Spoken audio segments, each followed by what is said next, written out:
representante do CRC, o Joacir Barbosa, que nosso convite está aqui para a gente falar sobre essa questão do imposto de renda. É uma questão que cada vez mais atinge a nossa sociedade, a nossa comunidade, né? E como eu falei antes, como os níveis de isenção não têm tido muita correção, cada vez é maior o número de pessoas que estão sendo abrangidas por esse imposto de renda, né? No meu entender, que ainda está com valor defasado. Mas isso é uma questão que não cabe a nós julgar aqui, sim cumprir a legislação. E eu convidei o Joacir para nos falar um pouco sobre como é que está o processo de declaração de imposto de renda para os profissionais, para os contadores, né? E algumas orientações, algumas sugestões, algumas dicas, né, para que as pessoas evitem problemas com a Receita Federal. E ele está aqui para conversar conosco nessa manhã. Joacir Barbosa, bom dia, como é que está, amigo? Tudo bem, Joacir? Bom dia, Miguel. Bom dia aos ouvintes da Rádio Tupã. Bom dia aos contadores e aos técnicos em contabilidade, né? Essa profissão sofrida aí, sempre procurando desempenhar, né, dentro da legislação brasileira, o feitio dos impostos de rendas de cada ano. Perfeito. Aliás, a nossa legislação que é complicadíssima, né? Exatamente. E algumas pessoas, inclusive, aventuram-se a fazer individualmente, né? Eu digo aventuram-se porque eu não faço isso e tenho receio de fazer e cometer equívocos, né? Por isso me socorro dos especialistas e dos técnicos e dos profissionais. Joacir, 2022, ano base 2021, como é que está? O que já aconteceu? Algumas mudanças? O que está acontecendo para a declaração de imposto de renda? Por enquanto, pessoa física, né? A jurídica ainda não encerrou prazo, né? Por enquanto, pessoa física. Os MEIs têm ainda a sua declaração em andamento aí, né? Até final de maio. Mas agora os contadores estão lidando mais com a declaração da pessoa física. Uhum. Com essa prorrogação, né, que deram agora até 31 de maio, né, esse prazo deveria ficar para sempre, né, porque realmente o prazo até final de abril é muito curto. A Receita tem que entender que não são todas as pessoas que fazem a sua declaração. Então, os escritórios estão abarrotados de trabalho, né, para poder terminar essa declaração até final de maio. E esse ano a Receita entregou o programa com 12 dias de atraso, né? Sempre ela entrega no dia 25 de fevereiro, e esse ano entregou no dia 7 de março. Então, isso nos apertou mais o tempo ainda. Continua com um pouco de dificuldade, né, para se fazer a declaração, devido à Lei de Proteção de Dados, que antigamente o próprio contador pegava a maioria da documentação, né, dos clientes para poder fazer a declaração. A partir desse ano não se pode mais pegar, é só o dono das informações, né, que pode pegar junto a bancos, cooperativas e diversos lugares que fornecem a documentação para fazer a declaração. As obrigações continuam as mesmas, né? Não alteraram em nenhum item, né? A nossa tabela está defasada, né? Há 10 anos aí que não aumenta essa tabela, né? Então, cada vez mais as pessoas estão entrando na lista para poder fazer a declaração de renda, né? Declaração de renda hoje está obrigado quem ganha no ano acima de R$ 28.559,70. E isso aí pega uma maioria dos contribuintes, né? Principalmente o professorado, hoje está recolhendo imposto de renda. Uhum. E isso dá uma renda mensal de quê? 25 mil? 2.500? 2.000 e pouco? Dá uma renda mensal de em torno de 2.100 por aí. 2.100. Né? Mais ou menos nessa faixa aí.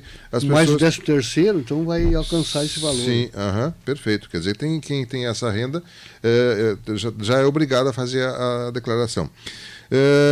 Quais as principais dúvidas que as pessoas que porventura façam, lhe procuram lá, os seus colegas, enfim, qual é as dúvidas maiores que o pessoal tem, os receios maiores? As dúvidas maiores são com as deduções, né? Então, esse item deduções no imposto de renda tem que ter muito cuidado. Até as deduções hoje, praticamente, ela é as mesmas que foi solicitado lá em 2010. Por exemplo, deduções com dependentes. 2.275,08 por dependente. Deduções com educação. A educação, por exemplo, tu gasta hoje com a aluna na Universidade de Medicina, gasta 100 mil por ano. Né? Hoje tu pode descontar a dedução com educação individual, 3.561,50. Então é uma defasagem muito grande aí. Não se pode aproveitar toda a despesa. Uhum. O limite de dedução na declaração simplificada, ela está em 16.754,34. Até 16.754,34. Então essas são as deduções que a gente tem que cuidar muito. E a dedução com médicos, dentistas, hospitais, essas deduções com saúde, ela não tem limite. Só que a gente tem que ter muito cuidado naquilo que vai informar, porque a maioria das pessoas cai na malha por causa desse desconto. Uhum. Às vezes até o risco de você ter algum problema com a Receita Federal é maior do que a vantagem de você abater aquela dedução. Porque o médico lá, ele faz o médico, os hospitais, as empresas, eles fazem uma declaração em fevereiro informando a Receita do que eles receberam, né, de contribuintes. E na hora do contribuinte informar, tem que informar realmente aquele valor que ele pagou. Uhum. Se não fechar exatamente o valor... Se não fechar exatamente, cai na malha. Perfeito. O exatamente é centavos, inclusive, né? Exatamente. Uma redundância aqui, mas é isso. Eu lembro que nós tivemos, a rádio teve, mas aí é pessoa jurídica, né? Nós tivemos uma complicação com a Receita Federal há vários anos atrás por uma diferença de centavos que nós recolhemos a mais. Né? O nosso fornecedor de serviço fez uma declaração e nós fizemos outra, e na nossa deu alguns centavos a mais. Não sei por que aconteceu esse equívoco. E olha, levamos 2 anos para resolver essa questão por uma diferença de centavos. Né? Exatamente. Então, às vezes, tem que ter cuidado, muito cuidado nesse sentido. Né? O prazo ele foi estendido até 30 de maio por esse atraso da Receita. O que justificou essa extensão de prazo? Pelo atraso da Receita, e já uma das questões também que o CRC e outras categorias reclamaram à Receita é o envio de documentos para o feitio da declaração. Então, por causa dessa nova lei de proteção de dados, aí, até o pessoal que faz a declaração tem que começar a se organizar para a organização de documentos antes de começar a fazer a declaração. Então, devido a esse, e a própria pandemia também, que dificultou um pouco isso. Certo. Então, aí resolveram prorrogar.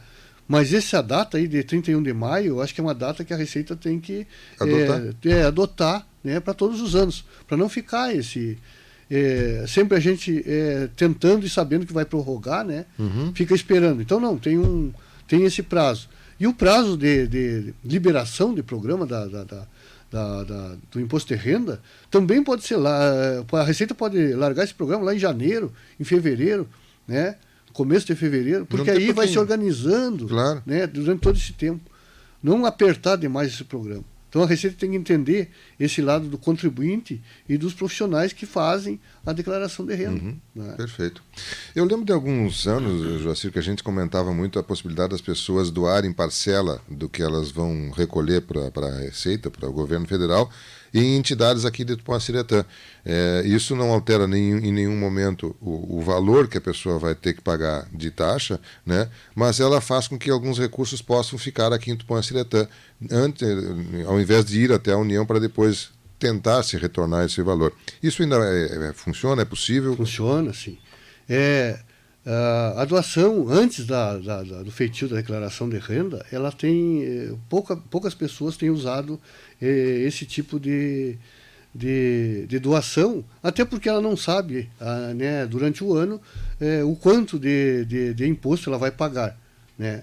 Então, esse ano, até a gente, desde o CRC e todos os contadores, fazem essa campanha e trabalham junto com o contribuinte sobre as doações, principalmente essas doações ao fundo do idoso e ao Estatuto da Criança e do Adolescente. Essa doação pode ser feita na declaração completa. Só quem faz, só o contribuinte que faz pela declaração completa pode fazer essa doação. são 3% para o Estatuto da Criança e do Adolescente e 3% para o Estatuto do Idoso. Né, para o fundo pode do idoso. ser ambos ou tem que ser um ou outro? É ambos. Ambos. Pode ser ambos. Uhum. Pode doar só para uma parte e para outra. Mas aí nós temos, em Tupanciretã, tem o CNPJ, pode doar para o Estatuto da Criança e para o Fundo do Idoso. Então são 3% para cada um, são 6% do imposto devido. Então, em vez de mandar o imposto para o governo federal, ele pode fazer essa doação na declaração e deixa em Tupanciretã mesmo, para as crianças e para os idosos. Então isso continua. E isso é muito bem aceito até pelos contribuintes. São poucos que não fazem essa doação. Só tem esse detalhe, é só pela declaração completa. Então o governo já podou aí a declaração simplificada, que é muita gente que faz a maioria, né? A declaração simplificada. Então, nesse imposto não se pode fazer doação. Perfeito. Mas continua a mesma coisa. Então, é uma campanha até que a gente faz e pede até para os contadores conversarem com o contribuinte. Sempre que for o imposto der pela declaração completa, pedir para ele fazer essa doação de parte do imposto. Né? Bom, se a pessoa física tem a opção de fazer simples ou completa, você sugere uma decisão que o próprio declarante tem que tomar? Como é que é essa orientação? Essa decisão já vem pelo programa. Ele já faz a opção ali qual é o imposto que vai dar menor, se é o completo ou se é o completo, ou se é o simplificado. Então, por ali a gente faz a opção. Certo. Então, para o contribuinte, no caso, ele não vai estar sendo lesado em nada. Já sai no programa ali qual é a melhor forma. Se for pela completa e tiver imposto a pagar, então eu peço que todos os contribuintes até façam essa doação de 6% para essas entidades. Sem dúvida, perfeito. Aí deixa dentro do município de Tupanciretã mesmo essa verba, não vai para o governo. Porque a gente sabe que vai e depois temos que pegar o seu chapéu, o Joacir está de chapéu, para quem está nos vendo aqui na câmera, tem que pegar o chapeuzinho lá em Brasília, pelo amor de Deus, me consiga mais tanto, porque senão não... Né? E se o recurso já fica aqui, já está aqui. Né? Exatamente. Sem dúvida, é uma forma muito, muito mais justa. Né? Aliás, tem pessoas que defendem isso, né? Que o que seria já destinado para as municipalidades já ficasse retido, em vez de ir a Brasília e voltar. Eu não sei se os contadores atuam nesse sentido, ou já discutiram essa questão, essa possibilidade? Tem discussão sobre isso. Aí porque vai para lá e depois volta para as entidades. E essas entidades que recebem essas doações são coordenadas pela Prefeitura Municipal, né? Depois eles destinam a cada entidade o valor lá que em reunião ou em assembleia eles definirem para cada entidade. O muito melhor você já fica aqui, né? Sim. Não há dúvida, né? Exatamente. Bom, Joacir, você já deu uma dica aí. Me parece que essa data de 30 de maio não deve ser prorrogada. Ela já foi de 30 de abril para maio. Deve ser essa aí a data final, né? Essa aí é a data final. Não vai ser prorrogada. Para o Miguel da vida lá, que não fez nada ainda e agora se deu conta que tem que fazer, vai estar nos ouvindo agora e se der um estalo de, poxa, eu não fiz, e agora? Qual é a recomendação sua? A recomendação é que junte a documentação, né, e leve a uma pessoa qualificada aí para fazer sua declaração. Não deixe de fazer a declaração, porque se tiver dentro dessas obrigatoriedades, não fizer, vai pagar 165 com 74 de multa, né, por a não entrega da declaração no prazo, né, e ainda é sujeito a essa multa, juros e correção aí. E o bloqueio do CPF, né? Porque se não faz a declaração e está obrigado, ele já passa para a declaração, o CPF passa a ser irregular. Eu vou dizer uma coisa aqui, mas talvez eu esteja errado. Mas eu vi certa vez de que, digamos que você chegue na data lá e ainda não conseguiu concluir toda a sua documentação, é mais recomendável que você faça a declaração e depois a corrija do que não fazer para esperar toda a documentação. Claro que o correto é ter toda a documentação. Sim. Mas se porventura ela não conseguiu alguma coisa ainda, é melhor fazer isso mesmo? Sim, porque aí tu escapa da multa. Aí tu manda a declaração ou em branco ou com alguma informação e depois retifica ela com todas as informações. Não estou recomendando para fazer isso, mas estou dizendo numa emergência, né? Exatamente. Mas essas declarações que se retifica, ela sempre está sujeita a cair na malha para alguma verificação. Sim, é evidente que você não estava agindo no prazo normal, né? Exato. Então, as declarações retificadoras têm uma grande probabilidade de cair na malha. Então, por isso que a gente não recomenda que faça isso. Então, tem esse tempo. O brasileiro sempre gosta de deixar para a última hora. Mas assim, tem todo esse tempo, se organize com o tempo e vá fazer sua declaração. Sem dúvida. Muito bem. Bom, a gente está conversando com o Joacir Barbosa, delegado representante da CRC, né, que é o Conselho Regional de Contabilidade aqui junto a nós, e ele está nos trazendo algumas dicas, algumas informações, salientando a importância de você fazer. A gente no intervalo aqui comentava, né, Joacir, de que cada vez mais o controle sobre a nossa vida contábil é maior, é mais eficiente, né? Com essas declarações, nota fiscal eletrônica, declarações eletrônicas, dificilmente uma pessoa que esteja enquadrada na condição de declarante, de obrigar a declarar, vai conseguir escapar, né? Exatamente. E aí tem até algumas modificações no programa desse ano, que é relacionada à atividade rural. A atividade rural, a Receita Federal cada vez mais aperta o cerco, né, sobre o agro. E uma das modificações esse ano o valor dos bens, de todos os bens de quem tem atividade rural, terá que ser colocado nas duas colunas, tipo os bens normais. Então essa é uma informação desse ano bem complicada, porque quem não tem isso no histórico vai ter que pesquisar o valor de cada bem do rural, né? Um arado lá que comprou há 40 anos, não tem o valor agora, vai ter que pesquisar para poder botar na declaração dos bens do rural. Outra parte da atividade rural é sobre a terra, né? Quem usa aquela terra, aí, o arrendatário, em forma de condomínio ou em parceria, ali vai o CPF e o nome, né, do parceiro e o percentual que ele usa dessa terra.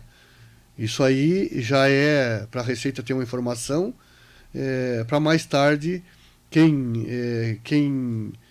tem contratos de arrendamento, né, não está pagando no 30 dias depois que recebe o arrendamento, né, e está jogando na atividade rural como produção deles. Isso aí a Receita sabe já há muito tempo, e ela só não fiscalizou ainda porque não tem fiscais suficientes. A partir desse ano, ela vai receber essa informação, deve cair no computador deles lá, eles devem programar, não sei se esse ano, ou ano que vem, ou daqui a 2 anos, ele deve programar para cair no computador todas essas informações aí, e ele vai pegar todos aqueles que não tiverem parceria, tiver arrendo, né? No caso, tem que pagar o carnê-leão, que é 30 dias depois do recebido o arrendamento.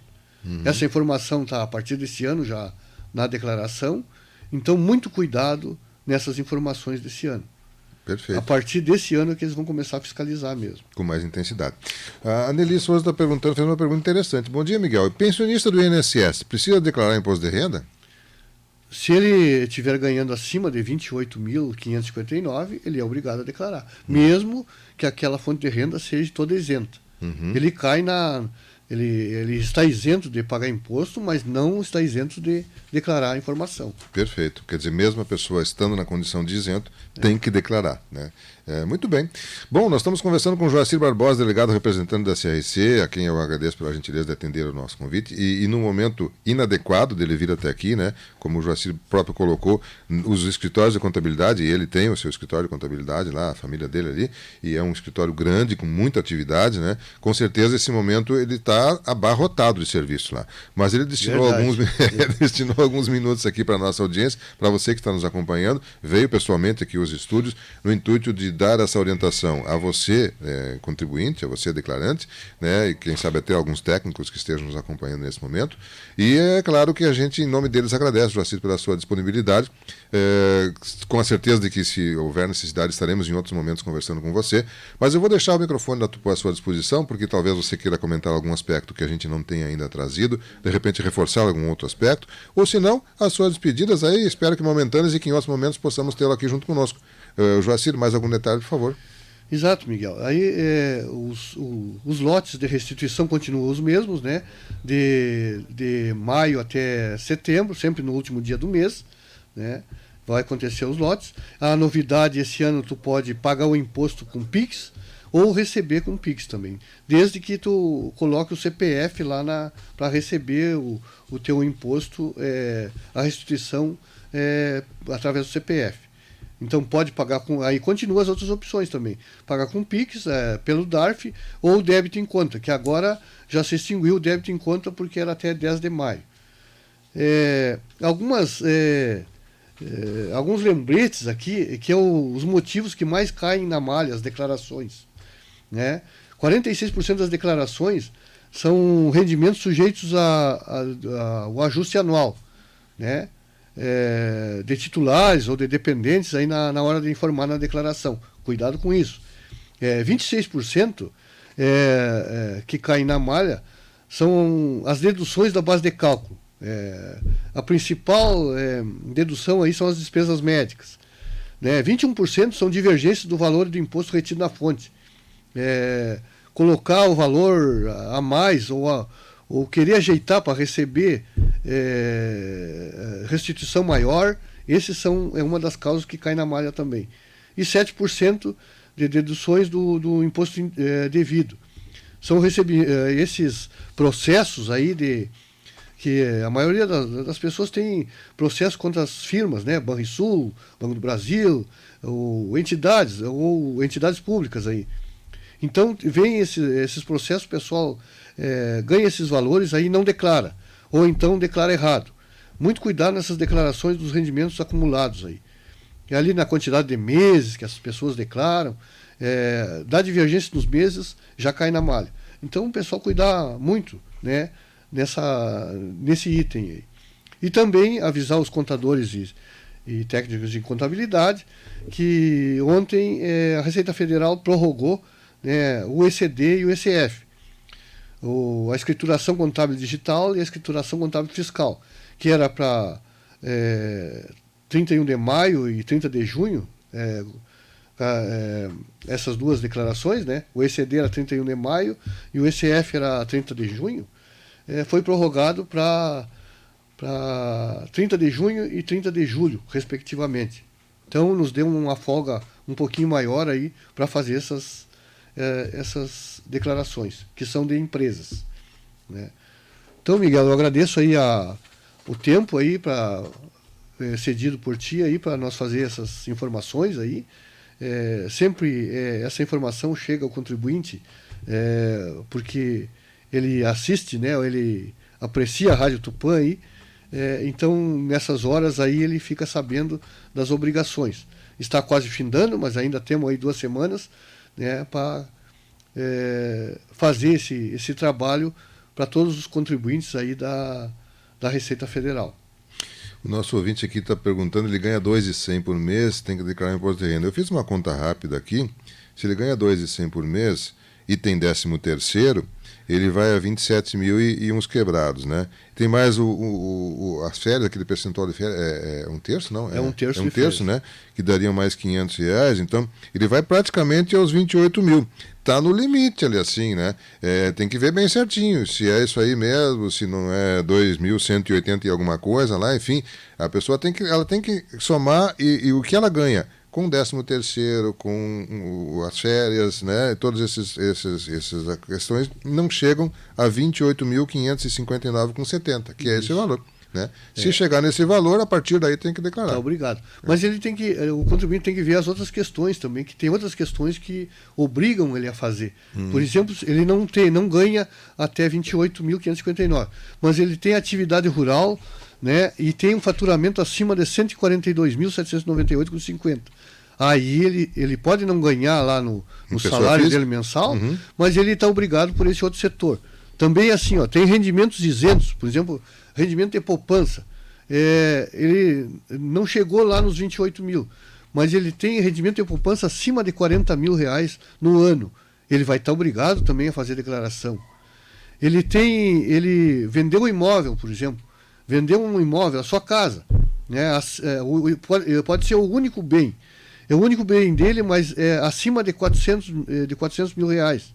Aí ele está obrigado a declarar também. Ele tem os bens, por exemplo, os bens que ele tem, ou seja, uma casa, mais um pedacinho de terra, mais automóvel. Isso aí atinge 300 mil. Então, se for acima de 300 mil esses bens, está obrigado a declarar também. Então, esses itens aí tem que olhar tudo. Não é só a renda. Não é só a renda. Uhum. Então, tem que cuidar desses outros benefícios aí. Recebeu, por exemplo, o auxílio emergencial juntado com a renda dele, passou de 28.559. Precisa declarar também. Tem que declarar. Poxa, vai dar uma corrida de gente para declarar. Exatamente. Tem então, muita gente que acha que não declara e que tem que declarar. Tem que cuidar. E a Receita tem apertado o cerco e tem chamado todos os contribuintes que não têm feito isso aí, essa verificação desses dados, para fazer a declaração. E aí faz atrasada, pagar multa, pagar imposto, né? Uhum. Então tem que ter cuidado. O contribuinte hoje tem que cuidar muito o seu patrimônio, né? Então não é só o limite da renda mensal. Tem outros casos aqui que também enquadra para declarar. Por isso, o correto é a pessoa procurar uma pessoa que é técnica ou é um especialista, um profissional do assunto, para ter essas orientações corretas e não ter problemas mais tarde com o seu CPF ou problemas com a Receita Federal. Exatamente, Miguel. Aqui eu tenho visto de pessoal que vai no escritório para poder retificar a declaração. Então, qualquer pessoa faz a declaração, né? Aí eu tenho visto várias pessoas que fazem a declaração. Mas eles visam só a renda mensal aqui. E esse pessoal tem caído na malha e tem voltado no escritório para retificar a declaração e acertar. Uhum. Principalmente essa parte dos bens, dos imóveis aí, que a pessoa que é leiga faz a declaração e não declara isso. Então, tem acontecido de ter que retificar diversas declarações. Então, o contribuinte tem que ter cuidado com isso. Sem dúvida. Bem, obrigado novamente, Joacir, pela sua atenção conosco, né? O Luciano lá de Genebra, bonjour, Miguel, viva o sistema suíço de imposto, muito simples e fácil, o sistema brasileiro deveria mudar, né? Muita gente diz isso. Eu, na realidade, Luciano, não tenho assim ciência como é que é o sistema de vocês lá, mas eu sei que a maioria das pessoas falam que o nosso sistema é muito complexo, né? Ana Correia, valiosas informações sobre o imposto de renda, aqui prestigiando. Ana, no escritório 3D, né, está nos acompanhando aqui, nos ouvindo nesse momento. Nós temos um testemunho de um tupancitanense que mora na Europa e que está nos afirmando aqui que o dele é bem mais simples, né, bem mais fácil. Né? Eu vejo várias pessoas de fora do Brasil dizerem isso, né, que não entendem por que é tão complicado aqui no Brasil. Poderia ser mais simples. Não sei porquê, mas quem sabe um dia a gente chega lá. Mas, Joacir, já roubamos quase uma hora do seu tempo aí, né? Muito obrigado pela sua gentileza novamente. Vamos ficar aqui em outras oportunidades, com certeza, com a sua presença aqui. E, é claro, novamente agradecer em nome da audiência da Tupã a sua disponibilidade em trazer essas informações. Um forte abraço e um bom dia, Joacir. Agradecemos aí o espaço, né, Miguel? Um bom dia para ti e para os ouvintes da Tupã. O Marcos está me sinalizando que tem mais, né? O Marcos está me sinalizando que tem mais perguntas aqui, Marcos, né? E a questão de heranças, como é que fica o imposto? A herança é um negócio complicado também, né? Exatamente. A herança, ela vem lá da declaração do espólio, né? No caso, quando a pessoa falece, aí vai se fazendo a declaração de espólio até chegar à data final do inventário. Quando chegar a data final do inventário, naquela data ali você faz uma declaração final de espólio. E nessa data você passa aos herdeiros e ao meeiro todos aqueles bens que estavam na declaração do espólio para cada um dos herdeiros, com aquele valor da declaração de bens do espólio, se não quiser pagar imposto de renda. Se quiser colocar o valor da época, o valor de mercado na declaração de cada herdeiro, terá que pagar ganho de capital da diferença desses valores a maior. Uhum. Então essa aí é uma declaração bem complicada, né? E tem que ter cuidado. Mas tem que fazer que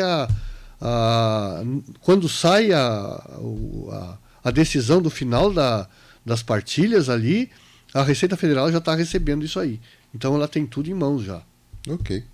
Bom, são 9h48. A gente vai em um intervalo comercial, eu já retorno com a sequência da edição do seu programa